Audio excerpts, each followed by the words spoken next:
Welcome back, listeners. On this episode of the Backseat Babes podcast, we're going to explore the story and characters of the Broadway revival of Gypsy, starring Audra McDonald. But before we jump into it, please like, follow, and subscribe here on YouTube and all other social media platforms at Backseat Babes. Thank you so much for joining us and enjoy the show. RJ, how you doing today? You know, it's the middle of winter and we have 6 more weeks, so... The groundhog did see his shadow. We are in trouble. That's fine. It's okay. I mean, if you think about it, we've had a pretty good winter so far. We just got back from New York, where we had seen, 7 shows? One of which was Gypsy. So winter's not going so bad. No, it's already February, so I can't actually complain. Yeah, you missed your 2 trips to New York, but I digress. So today, obviously, we're going to be talking about Gypsy, which is kind of one of the biggest Broadway revivals right now that's on the scene. But before we start talking about what we saw on stage, I want to talk about how familiar you are with Gypsy itself. So I know you've been in the Broadway scene, theater scene your entire life. Have you seen the movie? Have you sung these songs? Have you put on this play? What is your relationship with Gypsy up to this moment? I knew the title. Woo! Off to a great start. Yep, that's about it. But to be fair, though, once I started to hear the music, I came to realize that many of the songs that are in it I've known for a very long time. So while I did not know anything about the story or the premise, I knew probably 85 to 90% of the music. I mean, which makes sense. I mean, this is what I would consider it classic Broadway. Like, is that how you would kind of describe this? This is like quintessential classic Broadway. I mean, good old Sondheim. Right. Early Sondheim. This is, West Side Story, Gypsy were some of his first shows ever. We're not talking about the later Sweeney Todd. This is like the epitome of Broadway at the peak of kind of the golden age of Broadway, as we like to think about the modern golden age of Broadway. Yeah, it was what people wanted to see. Absolutely. And in fact, the little lady next to me she was loving it. She, at one point she turned to me and she said, like, this is what Broadway's supposed to be. And I'm like, absolutely. For you, it was definitely what she seemed to like. And so it was interesting to see this classic kind of played out on stage. But it's interesting that you've never really encountered this before. So this is not a show that you've acted in. This is not a show, like, you knew some of the songs because these are probably audition songs, but they're not necessarily... Yeah, I mean, the songs, I've been in a couple of musical reviews, so definitely the songs from there, or audition pieces, of course, power ballads. But truthfully, I don't even know that I've even just generally seen even a high school or a community theater do Gypsy in my lifetime. Okay. Like within this, I mean, I'm sure people have done it, but I have not heard about it in my circles. Yeah, I was going to say, so this is one that I watched with my mom and my grandma back when it was, the Natalie Woods film, which was very popular. So I kind of grew up on this. I kind of knew the story. But this is, again, not one that you see, like, this is not a touring production. It hasn't been revived in years. This was, like, kind of a big deal, and you got, like, a kind of a big voice to bring it to the stage. But this is not necessarily something that you tend to see. And as we kind of talk about the story, I think that part of that goes back to that it does feel a little dated. This is definitely, like, again, quintessential classic Broadway, and it feels like it. Yeah, I mean... And it's hard because that means different things to different people when we say classic Broadway. Mm-hmm. but what I visualize is, I mean, big number after big number after big number with a dance break, and a lot of power ballads, which we, of course, encountered. I think more modern musicals have fewer. I could be totally wrong, but I think there's just the storyline and the plot, which we'll get into later, moves a lot quicker in modern than it did in quote unquote classic. For sure. What is slightly off topic, but I feel like it's relevant. What is your classic show? Like when you picture a classic show, you say ballad after ballad, what show automatically comes to mind? Like, because for me, it has to feel like it's like a West Side Story, you know, I even think of Singing in the Rain. It's Sondheim, or it's like Rodgers and Hammerstein, right? And that's even like a little bit.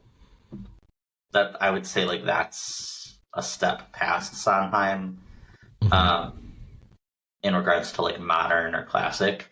But you still have the tap number, you have the big dance break, you have the really elongated power ballad with the long holds, and the breath control, and less happening in regards to staging or set. But I think that also makes sense because you use what you have, which at the time of these being created, they're focusing on talent and probably less on, obviously, minimal technology. Sure. And how many pieces can you really move on and off stage in an act? Like, it's very limited. You're probably using the same set for the majority of the show. For sure. Yeah, because it was more of like a walk-in, like, what do you call it? A stand-in sing or whatever. Like, it's you're focusing on the talent, the music, the people, less about even maybe the dancing, but less about the flashy scenery, you know, like I think of, it's not like a Death Becomes Her, which was huge set pieces and stuff, you know, these are, and you saw that in Gypsy as we get into it, like there was like a focus on the person and not the places. Yeah. With that being said, I think that we just need to jump into what is Gypsy? I knew this story, like I said, I've seen this film before, and I still was shocked by the story. Obviously, this is the story of Gypsy Rose Lee, who was a very famous burlesque dancer in real life, whose mom was kind of the like. Would you consider her like a classic dance mom? Like she was very much like pushing her daughters, because there's two of them in the story, to kind of like live vicariously through them. Yeah, I mean, stage mom is definitely still a term that's still used and still applicable, to ensure success and push and push and push. For, like, I mean, I think dance moms now, because we have, TV shows around that, is more prominent, but it's same thing, talking to the director, talking to the producer, shoving their way through an audition, even if the talent is not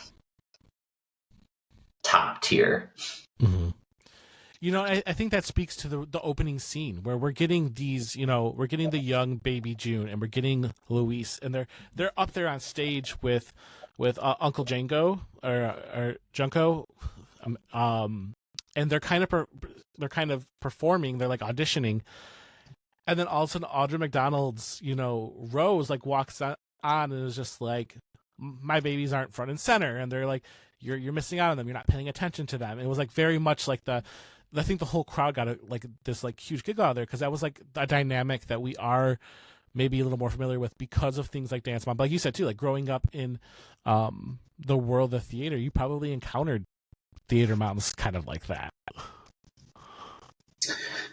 Yeah, and actually, now that I'm thinking about it, I did a lot of vocal competitions as a kid, and that it translates to everything, I think, right? Because you have the sports parents, and you have the dance moms, and you have the, so I think it translates everywhere. But I for sure witnessed it firsthand when, you're singing in 7 different categories. You have a different outfit for every category, and this is from the age of 5 to 18, and it didn't matter what age you were. You still had parents that were just jumping down kids' throats, making sure the costume was right, the makeup was right, they were warmed up correctly. So yeah, something that especially rings true, where I think particularly gets a laugh out of the audience, because we have all either been that or seen that or experienced that in one way or another. It's like universal. It shows that like these certain patterns in life are, they carry through time. Like they're timeless. We think of timeless things as like, family heirlooms, but there's also personality traits that we see time and time again. And Rose is that mom who is just continuing to push her daughters, sometimes to the point where it almost feels like they're going to break. And so we see that playing out here. And so again, that universal message people can relate to, they can see, they can talk to and relate to, and that is kind of an interesting dynamic for the show that I don't think as a kid I necessarily got. I think that's like an adult thing to look back on and see that playing out on stage for Gypsy. Who do you feel like is the, I guess I want to say like protagonist, but like whose story is this really? It's kind of called Gypsy because it's focusing on Gypsy Rose, but like, who's the real journey is Gypsy? Is there one? I don't know that there is one. And that's Okay. what kind of makes this a little bit unique. And I mean, full disclosure, I still have not seen the movie. And I'd be interested in seeing. So the musical felt slightly imbalanced in that way, where we have this whole premise, the whole title around Gypsy, and then the whole picture that we're actually getting is roses. Mm-hmm. So from start to finish. Whereas, like, yeah, June we get for an act, really. Mm-hmm. And then same thing with Louise. We get her for basically an act, and maybe even less than that. And yet, she is the title name. Um, so It's I'm interesting in sure. that way. Yeah, I think it is individualistic in that sense. I can't think of another show that is like that, where you're not quite sure. There's different plot lines happening. While I'm pretty sure that Rose's the primary, that's where all our empathy and sympathy are really going, aside from like Mm-hmm. maybe one scene with Gypsy. But um, it's also up for interpretation. Speaking about that, I think what I think is interesting is that you're right. The one connective narrative throughout the entire show is Rose, um, the mom, but truly, like Act One is Baby June's story from like childhood, being like that child actor, in a circuit like in an adult world, because like this is again not child acting like we know it today. This is child acting at the time where what the 1930s I think is the time frame of this film, of this show.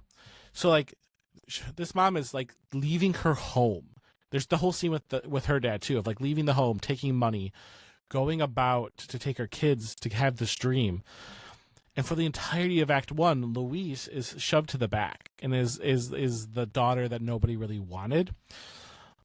And well, I shouldn't say she didn't want, but she was definitely neglected for Baby June, who was kind of the prize winner in Rose's eyes.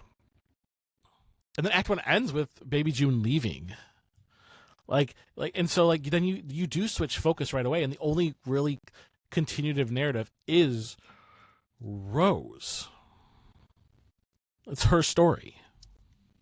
Yeah, I mean, the kids are definitely obviously branches out of Rose's story. Mm-hmm. But the only consistency that we're really getting is Rose. Mm-hmm. And so it's interesting because obviously this is kind of made from an autobiography of Gypsy Rose, but like really her story doesn't really come into play at the end. And even at the end, I was interested because, you know, obviously she becomes the star. She's not very good at some of the singing stuff. She becomes a burlesque dancer, and then she kind of disappears for a little bit there. Then it's kind of just Rose's story and how Rose has lost everything, everyone out of her life. There's nothing left for her, which really does give Audra McDonald that time to shine. But like, it was interesting because I was like, there is not a lot of Gypsy Rose in this play called Gypsy. Yeah. And I just, once again, that's why I'm kind of like, is that the norm? Like, is that also how the movie is portrayed? But also I understand why it is that way, because you need to have some type of character development. And I think Rose for a minute was so stagnant that something had to give. So obviously we have like a quintessential the mother daughter scene, and it kind of, you know, the blow ups happen, and then we kind of revert backwards, but it is I almost was not knowing, once again, not knowing the story. I was like waiting for June to all of a sudden show back up. Like I was just waiting for this like reunited moment. Or just, I don't know, even like a grander. I think I was assuming it was going to be more like family centric, and then it just like took a turn to actually be pretty individualistic rather than like a come together. It was just like a little bit more real, like a little bit more raw. Like this happens, and it happens probably more frequently than we think. It's been years since I've seen the film. I'll just say that. I think I was in middle school the last time I watched it, so we're thinking like 20 years now. Dear Lord. But it does seem like there is a bigger emphasis on Gypsy because it's Natalie Wood, and obviously she was the star. But it's interesting because I was sitting there in the musical as well. You know, we're sitting there packed like sardines in that theater, and I was waiting for Baby June to come back and have that reconciliation moment of like, because I was like, Baby June doesn't have a real growth, like doesn't have like a growth story. Even Luis doesn't have like a strong growth story. In fact, you might, and for modern day audiences, there might be some people who don't love that growth story. Like, yes, she kind of comes into her own, but there's like a cruelty that almost comes with some of her decisions, or like almost like I'm the star now, like almost very. I don't want to say selfish, but you know what I mean. Like there's like there wasn't. You saw her grow into this woman, but it was again kind of forced. Like her power was kind of taken away from her. When she got it back, it wasn't like it didn't feel genuine per se. But Rose is like the one character that does grow from start to finish. But in what ways, I also can't pinpoint. Can you pinpoint what is the end goal of her story? Well, and that's where I think, and also I don't know like the truthfulness around it either, and what liberties they kind of took with that. So part of me is wondering like they were trying to stay true to reality, but also obviously put like a Hollywood spin on it. For sure. I think it's very I think that the struggle and the reason that the song Rose's Turn is so powerful is because there are so many mothers who probably feel that way, and so many children who also feel the other side of it and have experienced that, and not knowing the damage. Maybe damage is not the right word, but not knowing the wear and tear that you put on each other through that, especially when you're transferring and obviously is an extreme situation where she has just envisioned them as children their entire lives, even though they're adults. But that departure from childhood to adulthood obviously was a struggle. And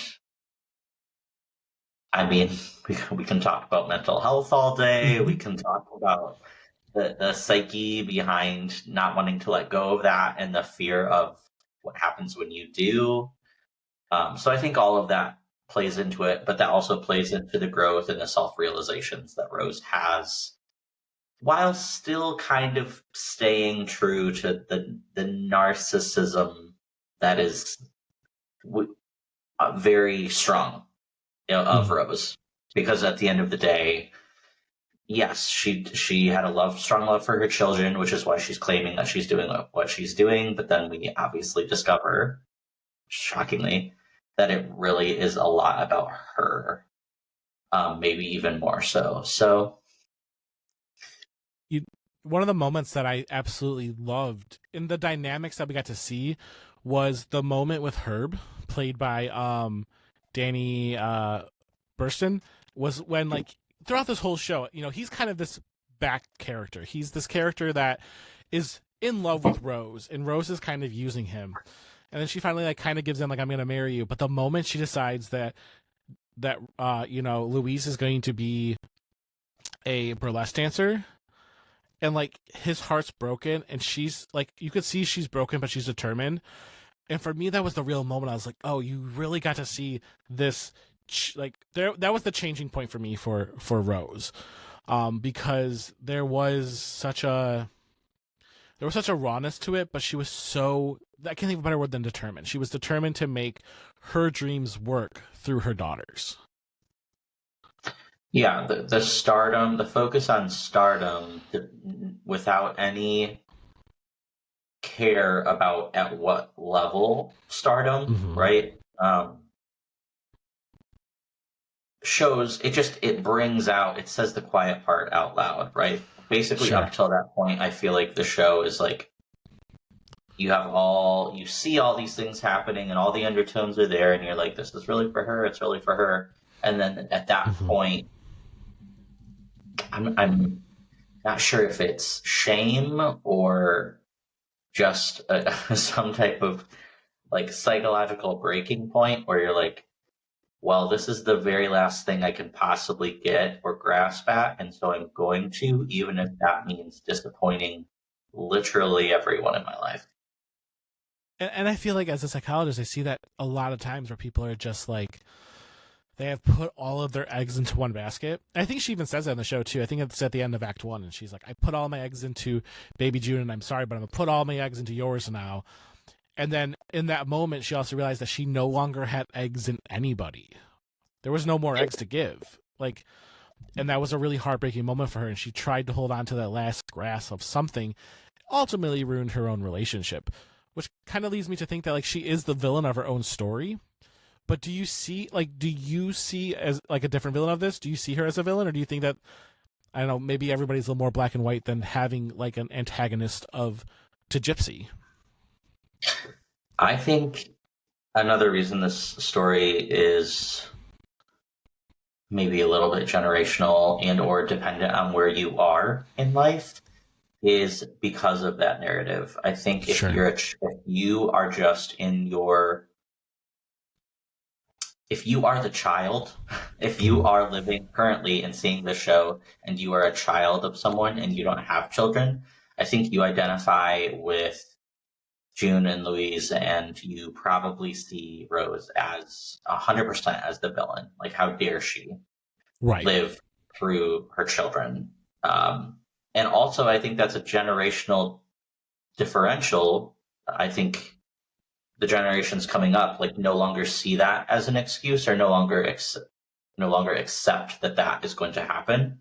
Whereas before, I think it would have been almost applauded, because that meant that they were getting you to success. So as long as the parent was carrying you to success, it was okay. It didn't, the means of which it was happening didn't matter. And that's where I think, too, if you are currently a parent and you're seeing the show, you probably, of course, identify with Rose. Maybe you see some of the problematic behaviors, but you're identifying with, I would do anything for my child. It doesn't matter. Like, I want them to be successful in everything that they do, everything they touch, and I'm going to do whatever it takes to get them there.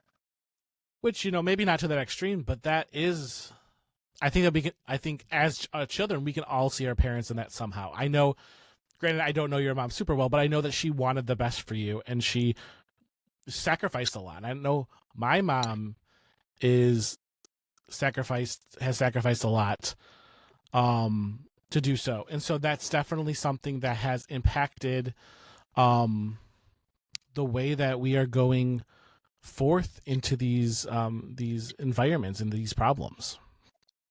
Is there any character dynamics that stood out to you specifically?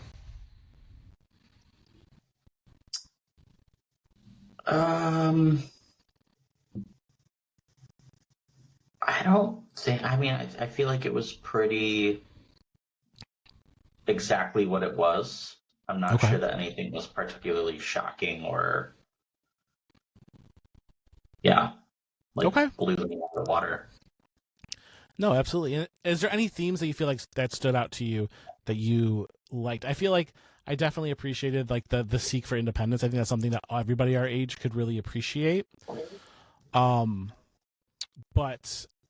I think that there's also just there's so many different themes in the story that you can pick from, and kind of like you said, you can see yourself in, you can see your family in, and so that's interesting in that aspect. Yeah, I think I can appreciate that. I mean, one of the last conversations between Gypsy and Rose, of kind of that reconciliation moment. They both kind of said what they wanted to say to each other, meanwhile knowing it's not exactly what they wanted to say, because they knew who their audience was, right? Like, right. There's only so much you can say and only so much the other person's going to hear. But still having that conversation is important. So that was kind of a good, I guess, theme or takeaway, because I think it's something that does not... these days, we're all too quick to cut people off completely before having conversations. So I agree with that. I think it's beneficial. Absolutely. And so with that, actually, we're running out of time. But look out for part 2 of our Gypsy discussion, where we will talk more about the highs and lows of the current Broadway hit. Thank you again for joining us here in our box seats. Till next curtain call.